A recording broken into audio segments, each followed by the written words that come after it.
And right now, white people are really frightened. If you don't understand the destruction of Planned Parenthood offices, and you don't understand the wall that we're going to build on the southern border of the United States, you haven't read the book, The Birth Dearth, by Ben Wattenberg. Ben Wattenberg was a brilliant Jewish man who was a member of the American Enterprise Institute. And he wrote a book, the first paragraph of which says, the main problem confronting the United States today is there aren't enough white babies being born in this country. He was an advisor to presidents of the United States. He wrote the book in 1987. He says if we don't change this and change it rapidly, white people will lose their numerical majority in this country, and this will no longer be a white man's land. Now, I'm not misrepresenting this. I'm telling you almost exactly what he says. He says there are three things we can do to solve this.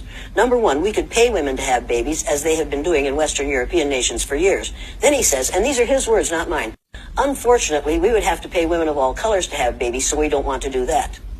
He says the second thing we could do is increase the number of legal immigrants that are allowed into this country every year. Then once again, he says, unfortunately, the vast majority of those wanting to come to this country today are people of color, so we don't want to do that. The third thing he says, and white women had better pay attention to this, 60% of the fetuses that are aborted every year are white. If we could keep that 60% alive, that would solve our birth dearth.